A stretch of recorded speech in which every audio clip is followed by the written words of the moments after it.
Bonjour, bienvenue à la Fête des Vignerons, ici, côté art et technologie. L'objectif, c'est vous faire vivre la fête différemment. Il y a énormément de choses qui sont faites pour que cette fête soit unique pour vous. Et nous avons le grand plaisir d'accueillir Frédéric Hall, qui est directeur exécutif de la fête. Vous me partagez finalement que la fête a toujours été à l'extrême de la technologie disponible. Est-ce que vous voulez nous en dire un peu plus? Mais c'est absolument exact. Depuis 1798, 1797, toujours de la technologie, toujours. Donc l'arène a toujours été une sorte de carte de visite de la future fête des vignerons, parce qu'il n'y a pas grand-chose d'autre à montrer en venant tous les 20, 25 ans. Ouais. Donc c'est forcément la construction de l'arène. Et puis alors, où on a vraiment fait une grande avancée technologique, par exemple en 55, c'était à peu près 6 mois pour construire l'arène. Mhm, Et puis en 2019, pour construire l'arène, c'est à peu près 6 mois. mhm. Donc c'est exactement la même chose. Là, on n'a vraiment pas avancé, mais dans les avancées technologiques, par exemple, en 1955, c'était exactement la même emprise au sol que l'arène qu'on a construite. Donc quelquefois, on nous dit, vous voyez toujours plus grand, il y a un gigantisme à la fête des vignerons, ce qui n'est pas le cas. C'était la même emprise au sol. Et en 1955, les jeunes et les moins jeunes étaient tellement contents de quelque chose de super high-tech. Mhm. C'est la première fois en Suisse où on pouvait voir un spectacle de nuit grâce à l'armée qui avait installé des projecteurs de DCA pour éclairer la scène principale et on pouvait la nuit voir un spectacle. C'était incroyable. Ouais. Donc l'émerveillement des gens aujourd'hui sur le LED floor et le son, c'était le même en 55. Donc il y a toujours eu des avancées technologiques. Mhm.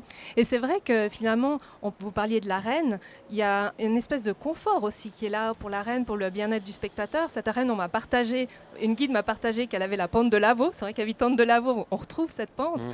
Comment finalement vous avez pensé cette arène pour le spectateur et puis aussi pour mettre en valeur le floor, tous les spectacles, toutes les scènes? Comment ça se passe?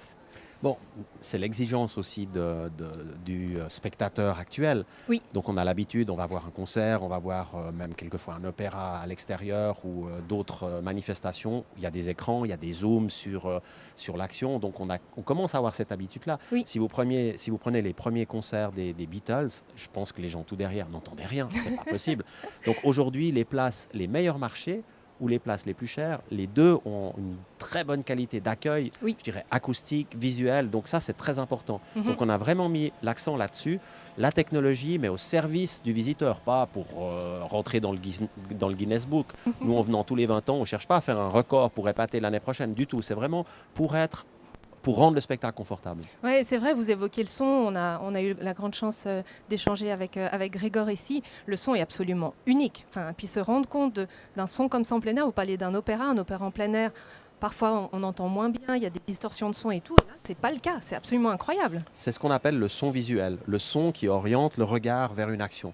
Donc on connaît ça par exemple à Las Vegas dans les grands shows où on a en fait deux haut-parleurs dans chaque siège. Mhm. Donc bien sûr qu'on ne peut pas faire ça, mais on n'a pas loin de 450 haut-parleurs, mais j'imagine que vous en avez parlé. Donc vraiment le son visuel Mhm. pour ne pas perdre du temps à chercher où se situe l'action. Donc ça c'est vraiment important. Et puis le grand challenge, c'est de réussir à sortir les gens pendant 2 heures et demie de leur téléphone portable. Ça c'est juste. compliqué, ça va être super compliqué. Donc laissez votre téléphone portable dans la poche. On ouvre 90 minutes avant. Donc profitez de faire des selfies, des photos, ça c'est super. Mais quand le spectacle commence, essayez une fois dans votre vie de l'éteindre, quoi. Oui, et c'est vrai que par rapport à ce qu'on a pu voir cette semaine dans les premiers tableaux, il y a un enchaînement, il y a beaucoup de dynamisme, il se passe beaucoup de choses.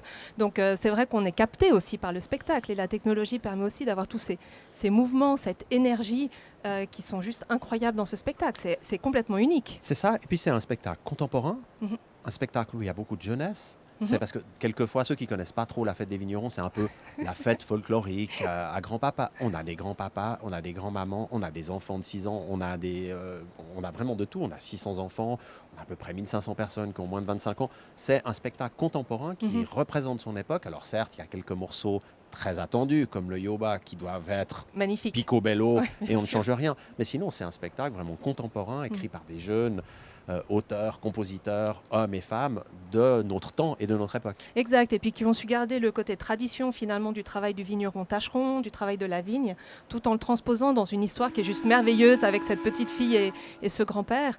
Et il semble qu'il y ait quelque chose d'aussi assez didactique, parce que les personnes qui connaissent la vigne seront émerveillées de voir la vigne vivre comme ça, à travers les arts, et en même temps les personnes qui ne connaissent pas la vigne vont pouvoir découvrir la vigne différemment.